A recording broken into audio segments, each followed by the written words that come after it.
Good morning, everyone. This is Robbie again, and this isn't the Sargassum podcast, and this isn't really anything about writing science books in indigenous languages today. It's about something else, and I want you to excuse me if you hear me sneeze or something. Having a little bit of pollen issues here. My allergies acting up. But what I don't have here is a bunch of ash and pumice raining down on my head like they have in Barbados, St. Lucia, and the next place too. And we're going to be talking with some people that are doing things over there to help people with the volcanic explosion there in St. Vincent, and people that are in it and living it. We're just trying to share their stories right now. Want to give a big up to some ballet that came over from Union. I heard about. Usually bad news travels fast, and good news travel like a snail. This is some good news I got to share with you. Some guys from Union named JJ, Rashawn, Roy, and Sebastian. They came from Union in their boat, bought 300 pounds of fish to feed people that are having problems, they're having trouble, can't get food. That's one world, people. One world, one people, one love. And Bali know that. And we need to reach out and do something to help too. If fishermen can do that, we can do something. And I hope you will. That brings us up to our interview today. It's not an interview, it's more of a storytelling episode. Dr. Ash, he's been on St. Vincent and over there, and he's on the next island now, running around all over the place trying to get people water to drink, some food, and some other things that need your help. And we're going to talk to him today. Hear what he's got to say. We'll hear the story about the island. And the thing about this guy, he don't talk about, it's not so much about him and what he's doing. He's talking about what's happening and the problems there and all this kind of stuff. And he's thinking about a lot. And, I think he has an idea what he hopes to do next, but maybe he doesn't know what to do next. But how can you know? Anyway, sit back, enjoy yourselves for another solemn episode of the Volcano podcast. Good afternoon, everyone. We're here today not for a Sargassum podcast or a manatee podcast or seagrass or anything like that. We're here to talk about the volcanic eruption on St. Vincent. And we have, got Francisca, who you all know, and Derval, who maybe you don't know. She's another podcaster, and she's working with us today. We want to try and get all this out to as many people as we can because we want to share the stories of people that are, being affected by this. And a lot of people that's been affected aren't on St. Vincent. They're on the Grenadines. They're on Barbados. And if the wind shifts, it's going to be a different island that's being affected. We want to hear your story. And today we have Dr. Ash, who's been a part of this. He's over on the Grenadines, and he's been trying to do some humanitarian work, trying to love his neighbor, just like we all should be loving our neighbor and trying to take care of people and all during their time of need. And that's kind of what he's doing. And we're gonna talk to him right now. We're gonna listen to his story. So sit back and enjoy yourself, and let's learn what's happening in the Grenadines. Hello, Dr. Ash. Good evening. Let me say good evening to all. It's really good to be here. Actually, at this time, just took a break out to for the nation to just share some of our story with the rest of the world. Really happy to be among my colleagues, the Island Innovation Ambassadors, and so. And actually, as I look outside, is a very looking like an overcast evening, which is a good sign for us. Actually, having went through a week, very dry, very challenging with the volcanic ash polluting the entire atmosphere. This is like our break we are getting for the week. One of the better days we've had this entire week since the eruption of the volcano.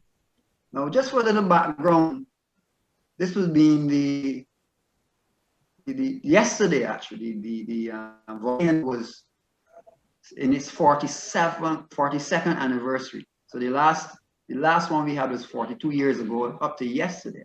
And coincidentally, it erupted this time just a few days before. And yesterday in particular, it was really, you would have thrown that yesterday was kind of like a birthday celebration. One massive explosion, and I know it was although as someone said, it looks beautiful to see, but it is very devastating to experience. And I would tell you that, and I mean, as you alluded to, sir, more of the times I'm known as one of the strong ones, you know.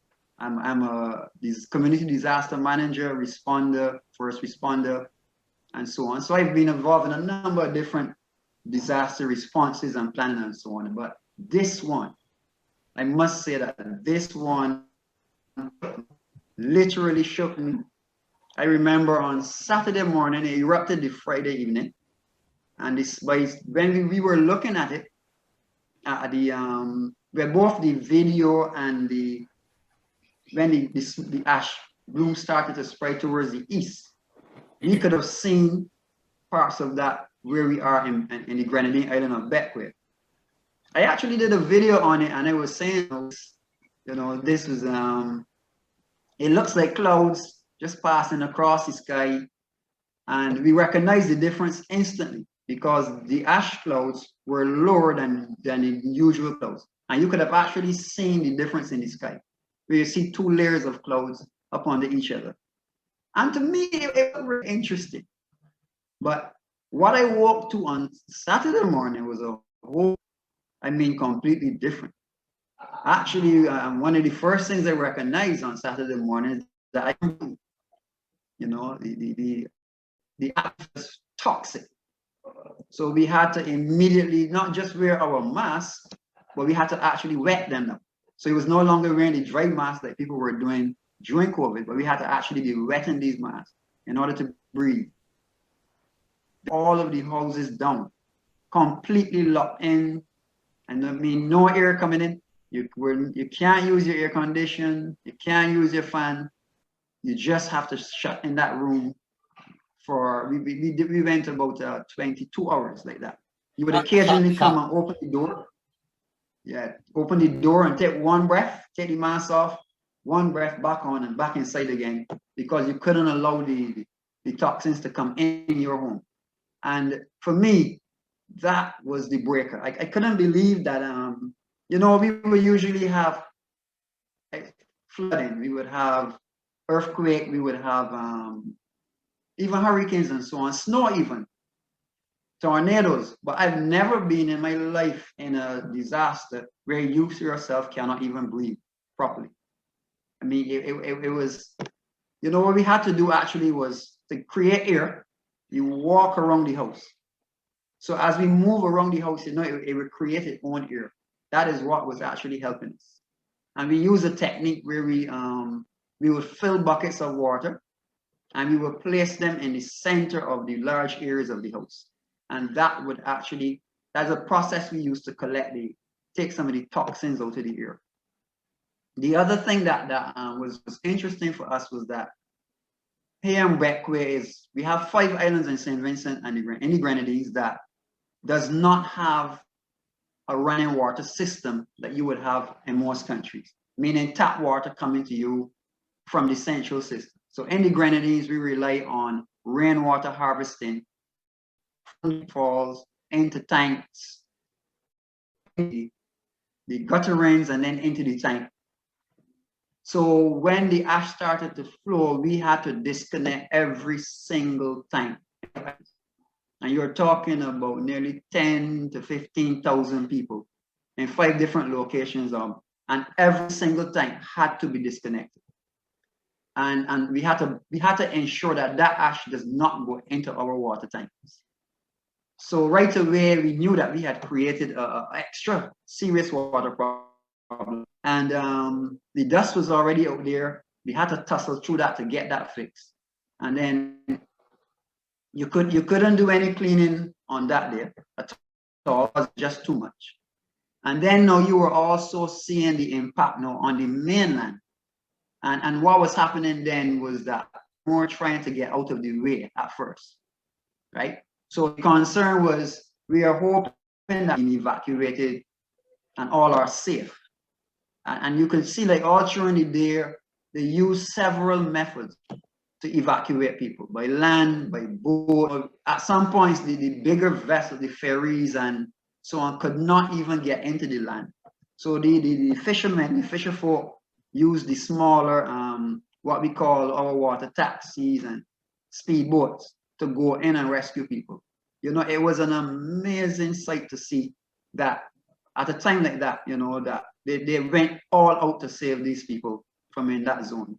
And as in a disaster, there are some people that are extremely sentimental, you know, they don't want to separate from the properties and you know, I grew up here from all my life. I don't want to leave this behind. And there were a few people who you know, they were putting up a little resistance to leave, but I'm told that the eruptions was so violent that it actually scared them, and then they were crying out to be rescued, to be moved from there. You know, so it was that violent, because persons who experienced the one in 1979 felt like, okay, since I've gone through a volcano before, it would not be, and it would die. But this one, and it was not just one blowing of the doom, it continued. Up to this morning, we had another massive explosion again. The two former domes that were created, they are completely gone. Created its own new exit points. We started to have a lava flow. And funny, you know, they were saying to us early in the week that, no, usually the volcanoes in the Caribbean wouldn't usually have any lava flow and that kind of stuff. But all of these different things that they were saying in the last couple of turned upside down, you know. So it has been a very eye-opening, and yes, I would say even for a man, you know, it was scary, you know, very. And then you see pictures of what the people who were closest to it have been experienced, and it is very heart-wrenching, to be quite honest. Yes. You've really given us an extensive picture of what the situation is like currently. But if we take a step back, what was the atmosphere like prior to the eruption, the first eruption on Friday? Right. So St. Vincent and the Grenadines was going through, first of all, we had a sudden dengue outbreak that was taking lives. Now, this is something that was never happening in St. Vincent so easy. So you had like 10 or more people died from the dengue fever, one behind the other. At the same time, the COVID pandemic decided it's going to sneak its way through all of that. And then, while we were trying to bring the COVID pandemic under control, the volcano started to show signs, you know, of extra activity. So they brought in the seismologists, right? And they brought in new equipment, and they were issuing these bulletins from the National Emergency Agency, you know, saying that, yes, we are aware that these things have happened. So they put the zones now on orange alert, they put the country on orange alert, which was basically one step closer to the actual eruption. And based on the information we had received from the professor, he did say that based on the data they have been getting, it would appear that it would erupt anywhere from the very day right up to probably a year or two after. But they could never give an accurate timing for it. So for people in the red zone and the yellow, orange zone and so on, they were already uneasy, because it was you know, in communities they are close to the volcano, so they felt all the different vibrations. So the other thing that was happening is that the Caribbean in itself was experiencing some very strange happenings in the oceans, where a number of sharks coming towards the Caribbean islands, and it was very worrying for the people. And research showed that sharks was attracted to this magnetic behavior of the volcanoes. So we had sharks coming in very close, even in St. Vincent. So you had a very nerve-wracking period before the actual volcano. Where you had, on one hand, some people were scared already, they wanted to leave the area. So there was a lot of alarms being sent out by people. Then you had the response agency saying, no, we have not issued an evacuation order, so don't go anywhere. but just prepare just in case we have to. And that went right on until the very day of the eruption. So you would imagine that it was around midday, yeah, that order was given, right? And persons were already experiencing, like, they were having a series of earthquakes during the week, from the Monday right down to the Friday. And there were many, like 10, 15 in one day and that sort of stuff. So persons were already scared and nervous and, having anxiety. And then suddenly an order was issued after actually a press conference that said, actually saying, we experiencing the extra tremors, but we are not yet ready to tell you to move. And suddenly, like within an hour or two after, they came back and said, okay, now it's time to move. So I think the whole island just went into a frenzy, to be quite honest. It was quite a frenzy. And as a result of that, persons obviously fled their homes without even being fully prepared, right? And then there was the bottleneck they had with the road network, the road itself being small roads, so you can have much traffic moving at one time. And in the area, is one of the most mountainous parts of the island, and very deep ravines, heading into the sea. So you could understand the type of atmosphere you have to be dealing with to do this evacuation. It wasn't phased, so it was just everybody move one time. So you have shut-in people who are ill, children, pregnant, livestock, all these things, just one chaotic bubble. And but the people were, the majority, as I'm told, the majority fled. And I must say that one of the things that was really great to know was that immediately there were four cruise lines who immediately headed for the island. They did not even hesitate.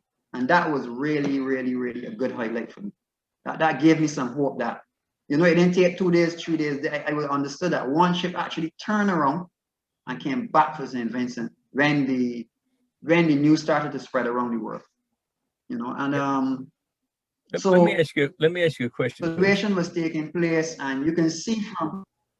Yeah, let me ask you a question. You Go ahead. A while ago you were talking about the fishermen and everybody evacuating and all. There's a lot of particulate matter floating in the air and falling down. Is that? And I've seen the videos that you shared with us of you driving in your vehicle on these roads covered in ash. Is there anyone taking any extra steps to keep any of this particulate matter out of their vehicles? I mean, the air intake, and putting something over the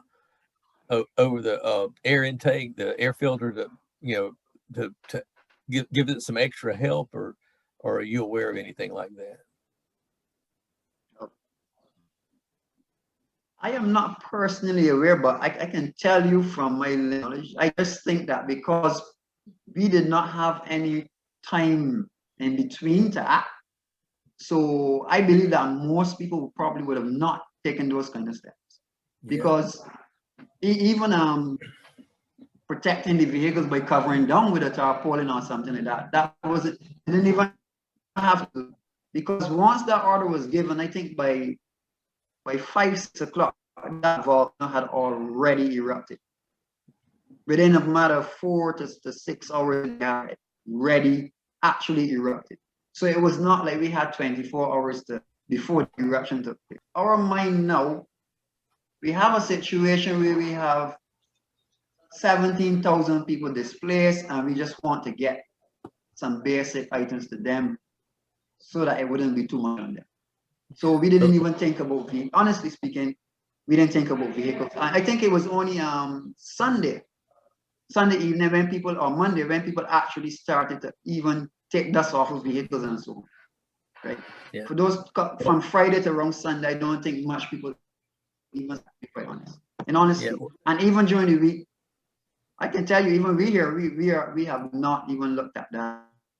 I'd start spreading the word around to watch that air filter, because your air, get a hole in it, you get that stuff in the engine. Oh, there's going to be problems. It's going to ruin it. and all, and then you won't be able to take things to people to help them and all. So that's something you have to be hyper aware of in a situation like this, is your air filter and all. And it's something a lot of people don't think about, but please do. I actually have just taken a note of that. How many people are still on St. Vincent? Are there still people on St. Vincent, or has the entire island been evacuated? No, we have people. I mean, I would say this to you, on the mainland, they only evacuated basically the red zone area and the orange zone. So they moved them from the red zone down to the green zone into the shelters in the green. I would say honestly, almost 90% of the population is still there, right? Even in the shelters, very few people compared to the displaced numbers. Only the numbers were very actually in the shelters itself. So what people did, they went to friends' houses, they went to friends and anybody who had an empty house that could be used. People just gathered together. I know that one family had offered to stay, and it ended up now at like 24 people in one house. So that was this, people were just finding some way to get away from the red zone and the orange zone. But off the island, not many people did that. I know about 100 people came down here to Bequia. I think that was the last number I got this morning. But most of the people stayed out on the mainland. I can't tell you the numbers for the cruise ship. I don't have the official numbers yet. But they were now working through the logistics of people who want to leave and so on, right? So, but it doesn't appear to me as if the majority of people are going to go in anywhere anyhow. It does not appear that way to me.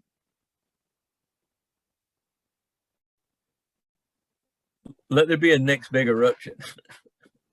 And yeah, that's yeah. I think it's becoming worrying now though, because of the fact that it has not stopped us yet, and it keeps having these very, they call them now violent explosions almost every day.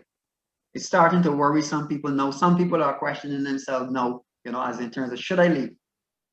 You know, getting ready to leave now. And I say that in the context of Montserrat. That Montserrat had to do a very massive evacuation. But for some reason, I don't know if it is because of the demographics of the island that did not extend the damage to much more reach. In terms of I think persons were more looking at the damage will come from the lava flow, right? And as you rightfully said, Mr. Robbie, a lot of us, the damage from the actual volcanic ash and so on. I think that is something that was not taken fully into consideration, because I can tell you this, that as far as Grenada, Barbados, you see Barbados, what happened to Barbados? Grenada has it. There were people in Grenada who sent me pictures of actually being, they had allergic reactions, and they're all the way in Grenada. We have St. Lucia had some. I see an article saying that they're seeing this ash bloom heading towards Spain. You know, so this thing has been massive. And I don't think that we really understood or understand the danger of the volcanic ash and the toxic fumes in the air during and after a volcano. Yeah. You know, the thing is, everybody's got their different reasons for leaving or not leaving. You know, it's that just spans the spectrum and all. And so you're always going to find that, whether it's a hurricane or some other natural disaster and all. But I'm really interested in what people are going to eat. And, you know, this ash is covering a lot of stuff. And, you know, a lot of people that may be watching this today, they think of those islands as places where you go for a cruise ship, you know, or some foolishness like that. But you grow your crops there. You eat, you know, you raise your food there. What's the situation with the crops, or do we even know right now? Well, yes, they have already started to show the devastation. Actually, I mean, the seismologist said that agriculture is going to be almost wiped out for a period of time, and you could actually see in the videos that has already started to occur. St. Vincent relies a lot on the what we call ground provisions here and tropical fruit and so. And a lot of those trees, particularly like the breadfruit trees and so on, a lot of those on the mainland, the ash just destroyed them. I mean, in terms of not just falling on them, but the weight of the debris has actually been breaking them down, literally destroying them. The other factor is that the food that will be in the ground, you cannot go now and harvest that, right? That is the other challenge. The doctor mentioned that we will lose, for example, our banana crop. And you would know that in a country like St. Vincent, that's one of the main staples. So a lot of our main food that we will rely on is really being devastated. Right? So what is happening now, there's a switch now to obviously non-perishable food. The livestock has just been left out there. You know, we now have to get a count to see what has happened to them. You know, from the pictures that you're seeing, honestly, you can see the stress on those that have survived. They're just there, like, even look depressed. You know, they're not even mobile to be moving around or anything. They're just there. And it's very painful to watch.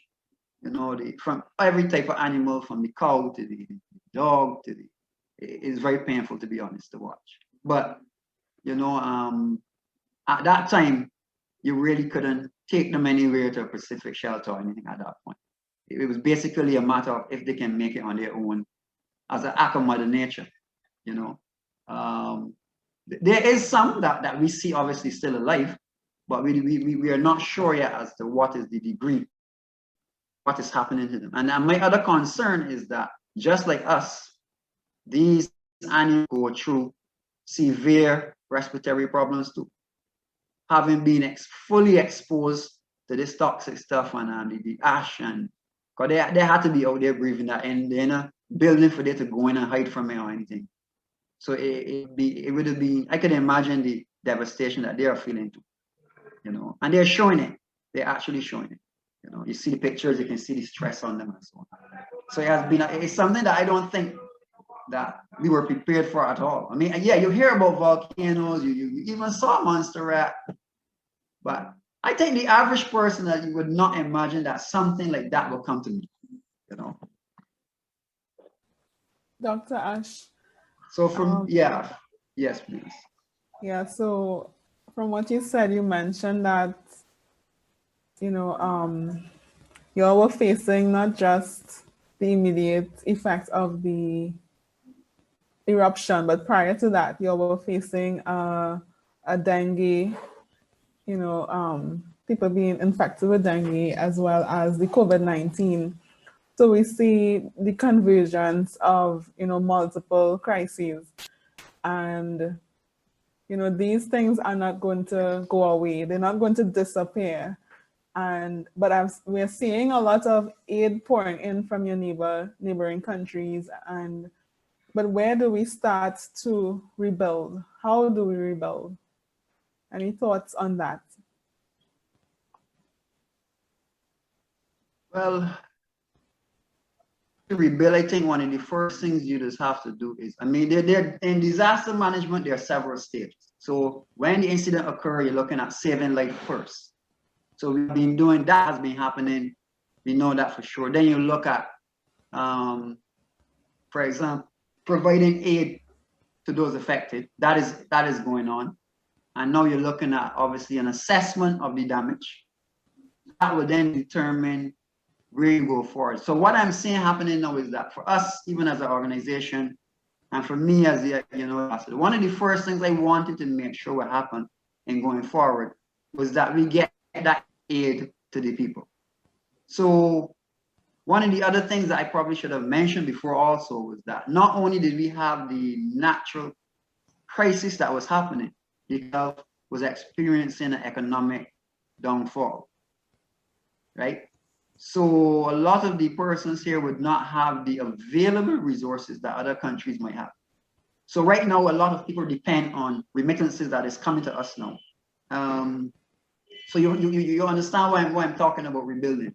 So what we are seeing so far is that a lot of homes and road infrastructure has been severely damaged. A number, you're talking about 17,000 plus people this cannot go back to their homes even as we speak. And I was even thinking that even when the time comes that they perhaps could even go and visit the home, things like, for example, the beds, the pillows, the mattresses, we can't use those.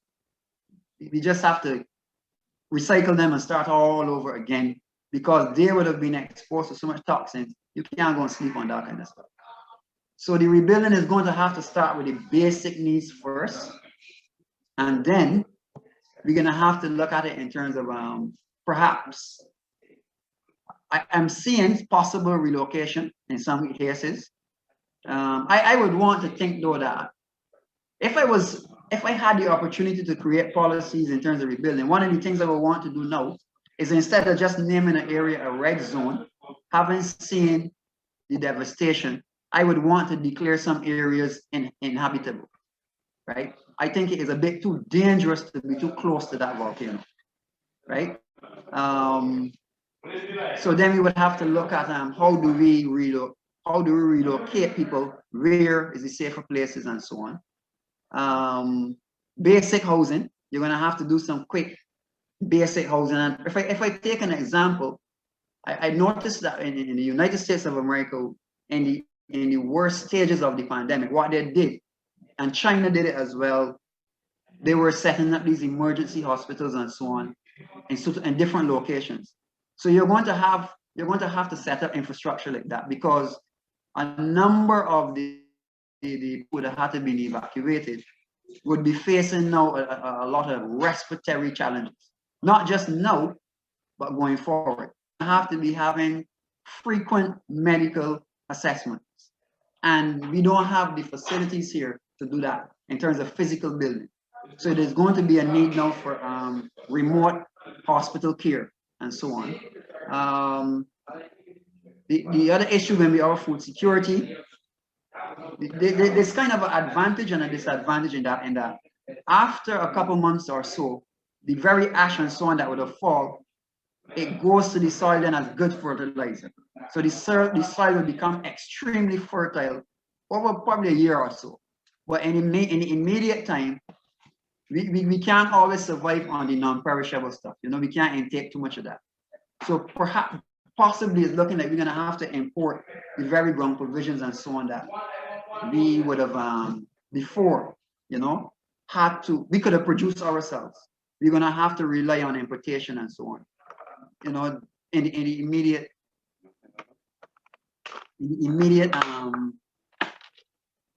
I would say within 6 months to a year, before we see any sign of normalcy. And I think I might be generous, perhaps, but yes, I think I might be a bit generous, but so the other thing I would look at if it was me, like a lot of these people who reside in the red zone and green zone, what I would do is move them, even if temporarily, to a lot of the Grenadine islands, so that proper studies can be done, and we could come up with a very good plan that can.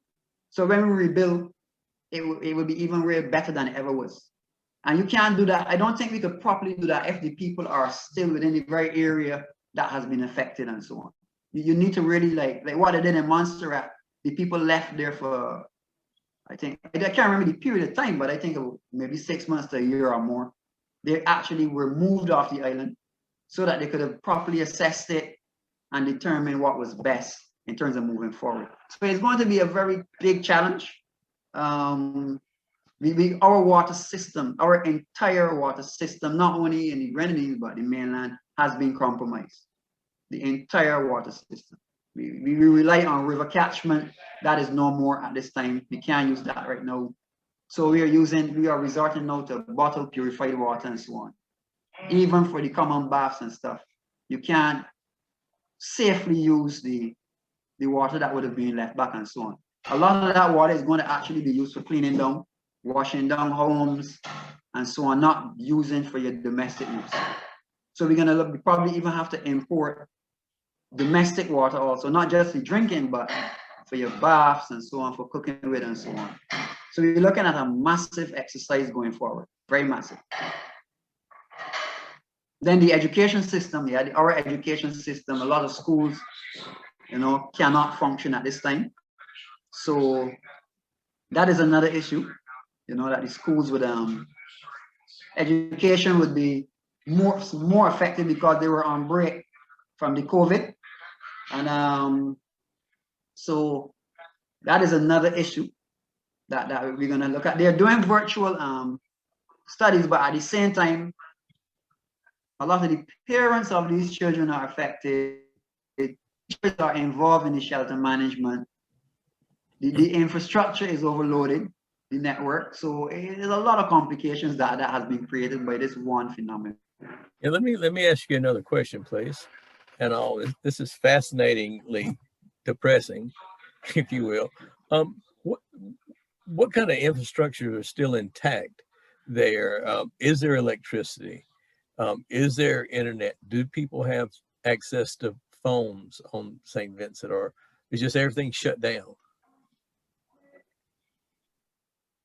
We have they're still using telephone, they still have electricity. The running water is a no. It's just the areas, a lot of the houses up, but they're just buried, I mean, like covered in ash. You know, so, or even though the buildings might stand, they're just there, but the ash I saw on some roofs were like 6 inches or more in thickness, right?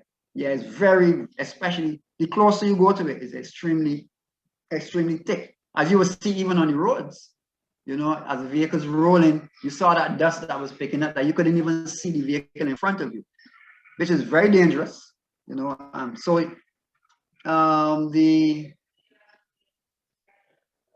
Well, what else is affected up there?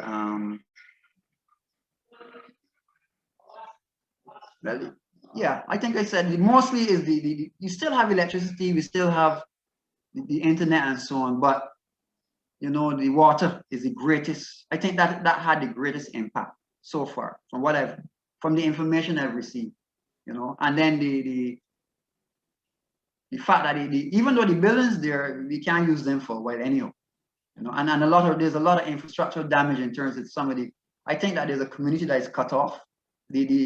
From what I've seen, the lava flow cut its own road again, cut the community in half, damaged some major feeder roads.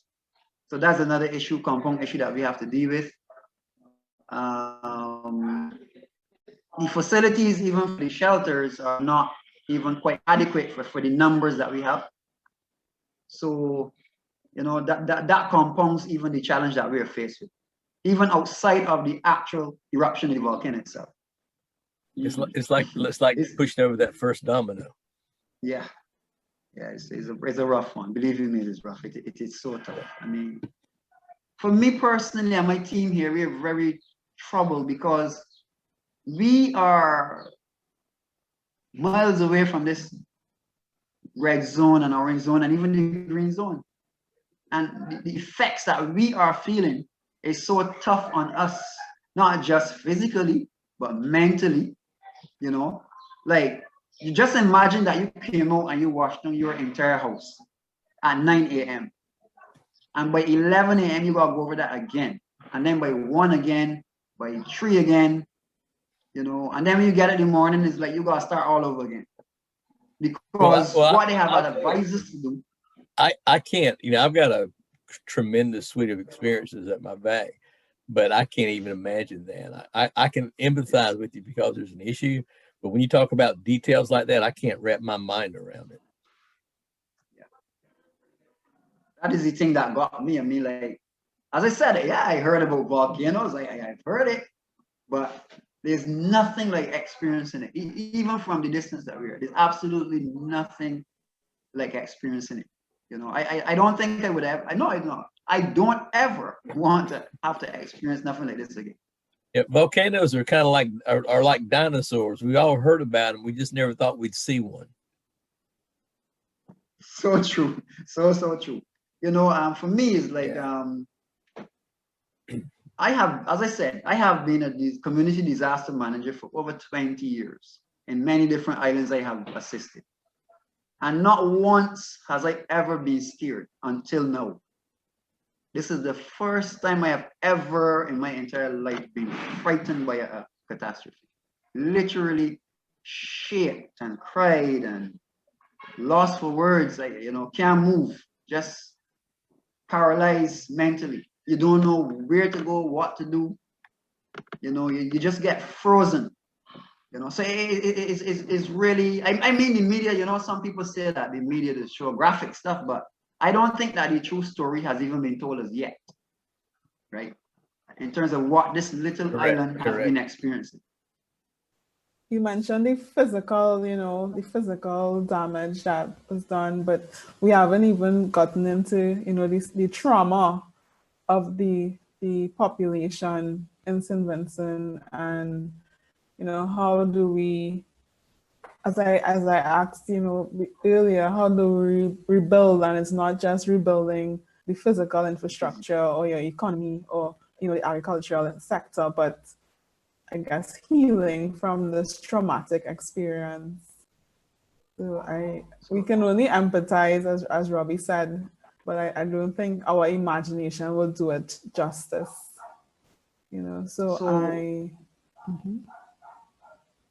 Go ahead. The first thing that I would say this honestly, I just feel a little, just bear with me, but yeah.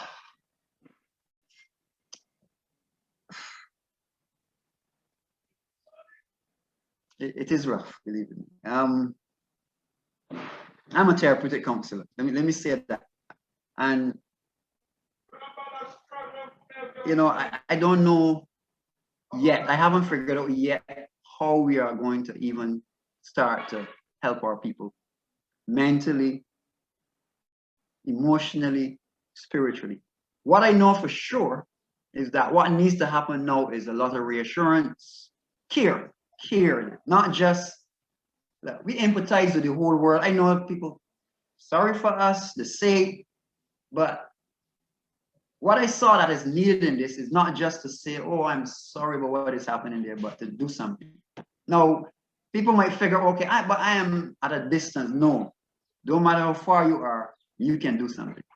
For example, what I think works, because we know that we are faced with so much, and we know that, for example, my friend in Trinidad and Grenada, Barbados and Spain, and the island innovative ambassadors, and all of these people around the world are coming together to say, listen, here we are with you.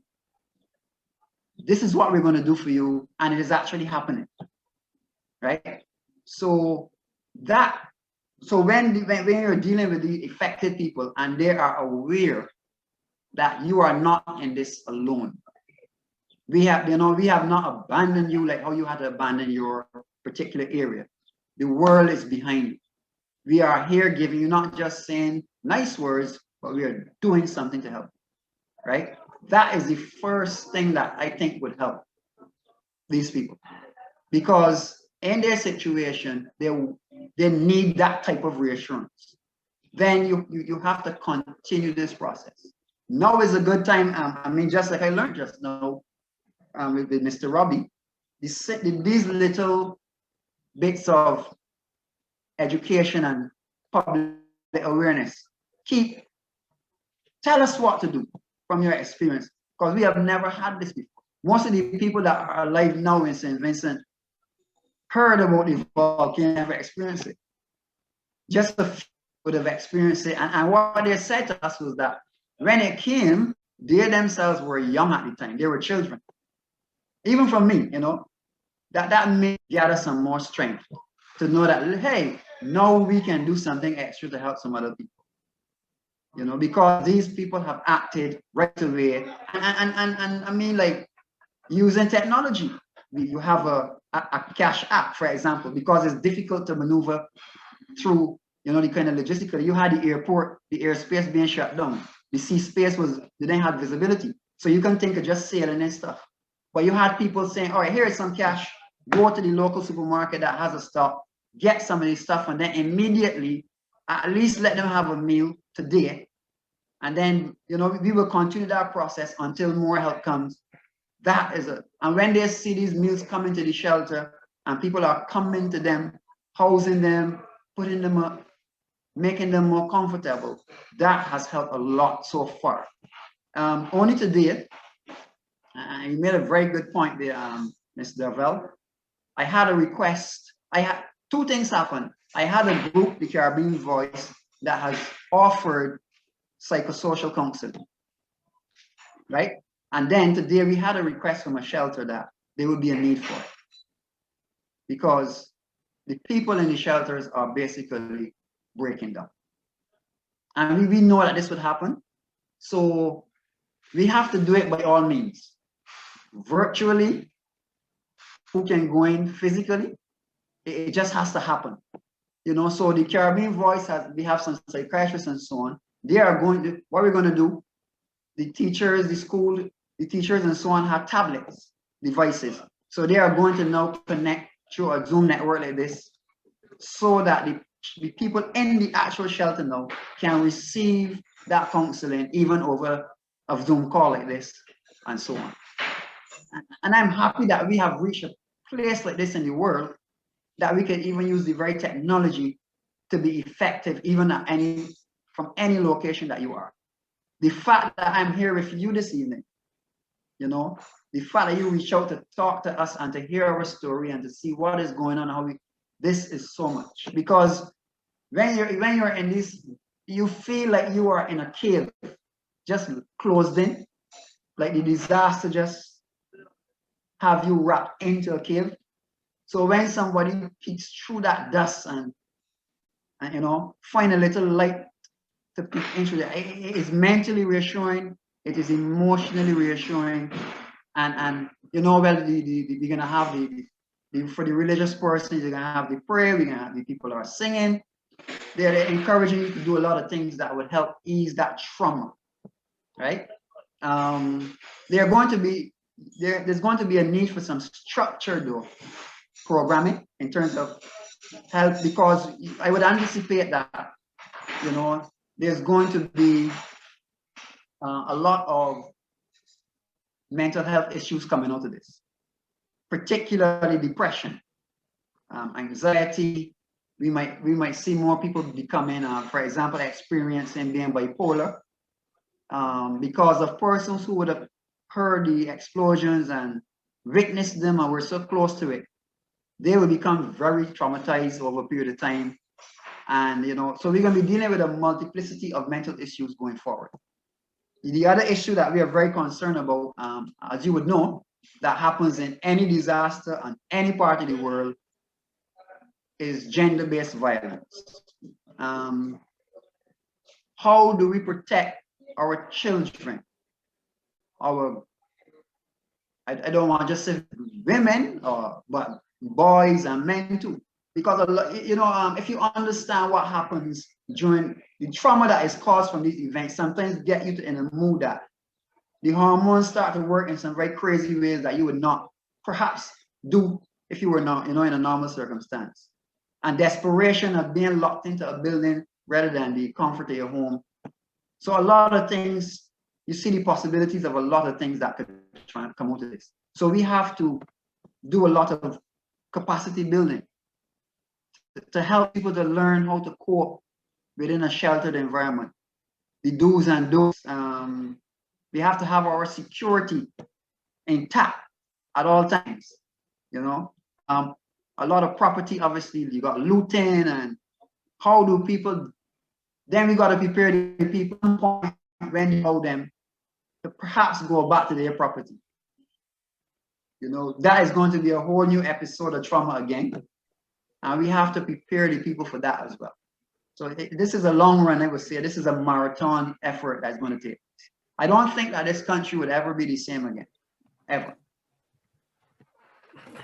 Well, Dr. Ash, I appreciate it. I can tell that you know, your heart's got to be in this because you can't be anything anywhere else and all, but you're thinking about this a lot, and these are a lot of good things that do need to be considered. And I just want you to know I appreciate you. Does Fran or Deval, do you have any more questions for Dr. Ash today? But Dr. I wanted to just look at Okay, go one. ahead. Yeah, one No, more go thing ahead, I wanted please. to look at. Now, interestingly, we are island innovative ambassadors, and we are looking specifically now at sustainable development. And you know, I cannot. Let me be very no. There's this how to put it. There's this notion that if you are going to now be looking at these issues, governance, leadership from the national level and so on, that you are portrayed now as being negative, right? And that so you have to be battling, like the questions that my colleague asked, they're valid. Me, like people like figure that no, you don't need to be thinking about these things now. You know, I don't agree with that personally. Because when I've been, as I said, being part of many disasters, and we do what is known as a evaluation. Well, that's a nice word, but they call it a post-mortem, of the events. You have the daily briefings and so on. And when you go into those briefings are not designed to get people to like you, right? Those briefings are designed to look at the actual. There's a lot of frustration brewing up now, because people are obviously now starting to look at what we could have done better. What are they doing now in terms of the structures in place to help the people to alleviate the suffering? And how are we going to correct these things going forward, even from a leadership, governmental level? Leadership not only from the government, but the community level, as in us, we the civil society, we the people on the ground. And what we are, I must say this, I can't leave the program unless I say this evening, that for me, it breaks my heart to see that even in the midst of such a devastating occurrence, natural disaster, you have to be in a fight, as a civil society practitioner, to want to give assistance from the ground.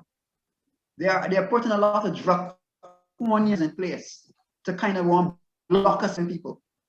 And we know that no government can do 100%. We all know that. What should be happening is collaboration and partnerships. But what's happening is the opposite. It's like we alone should be doing these things, not you.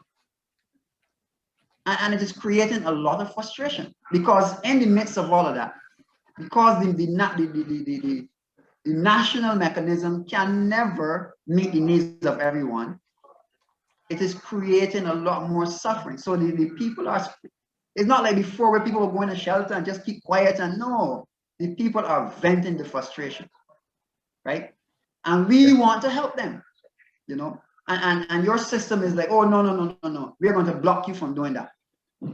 Then we are, a lot of us, I must say, a lot of my colleagues and I, we are very upset. I will use the word upset, because we were screaming before this event. We were pleading, put these things in place, and it went on deaf ears, right? And then this thing popped up on them like bam, and they want us to say to the world, yeah, they're doing a very good job, all is well. I'm sorry, but I can't do that. I cannot. Well, the thing is, a lot of these people running things and all that, oh, it's doing fine now, we don't worry about it, we'll fix it when it breaks. But it costs more. It's more expensive to wait till something breaks. Better put some oil on the hinge so the door quits squeaking. Better change the oil in your vehicle. Do maintenance. Prepare for the future. Fixing something today is cheaper than replacing everything tomorrow. And a lot of these people don't want to think that way. Like, now, let's keep my money in my pocket. It'll be we'll let it be somebody else's problem later. That's why. Yeah. So if we are supposed to be looking at sustainable development, we really have a challenge on our hands. And I don't know if it's just uniquely that this was designed, that even us, the island ambassadors, would have to experience it in our state this year to teach us some lessons. And I'm hoping that among our, our body, that we would go a bit further than just looking at the issue, but lobbying to put things in place, as you said, sir, to preventative management, you know, and our look at sustainability to eliminate some of the challenges that can happen down the road. We can't stop a natural disaster, we know that, but we can at least eliminate some of that suffering that the human being would have to face. Right? Be prepared for next time. Yeah, and as an ambassador, that is one of the markers that I personally want to leave during my stay. And it uniquely happened at this time, you know, that I have to be one right in the midst of this, me and Tessa Davies and the others having to be dealing with this on the ground and so on, you know, and I have no regret. Believe me, I will do this again and again. I have been offered, as you said, Robbie, come to this island, come to that island. No, I can't leave my people. Sorry, I can't do it. No, not at this time, unless it was a case where it was really, you know, no choice. But I have to stay with them right now. And coincidentally, you know, I had to sacrifice a lot of things. I could not even once attend a session in the Island Finance Forum. I just could not. Yesterday evening, we were just busy trying to get things in place that when I remembered, you know, it was too late. So yeah. Well, one day meet the reach. I want to know that place. Surely. Come to the Grenadines, you know, we will welcome you here and we will take you over there. Well, thank you. Yeah. Well, look here. Yeah. I want to thank you for being with us today and all that. It's been a really great, and particularly like some of the things you discussed and some things you're letting the people know. We appreciate the opportunity to share your story and all. And you mentioned some people in St. Lucia and Grenada and some other places, and even on St. Vincent. I hope you'll continue to send us videos and pictures so we can use those. And if any of your friends in any of these other places that are being affected by this, please put them in contact with us. Contact Francisca, and all three of us will be back again. And we want to interview everybody. And we're hoping that, you know, seems like COVID's the only thing in the news hardly anymore, and even a year later. So we're not seeing a lot of this. And when you do, you don't hear these personal stories, and we want to be able to share these stories and all, and maybe that'll reach somebody that can make a big difference out there. And I just want to thank you for this opportunity for this, and look forward to talking to your friends and getting more of your images. Thank you so much for your time this evening. Thank you too. I think that I am the one who should be saying thanks to all of you for taking the time up to your schedules to, you know, to even, as you would say, even bother with us, you know, and that is very, very heartwarming for me. I will say this to you and to all of us, that it is my intention when I can, you know, soon, I want to personally go on the mainland and document firsthand what has happened.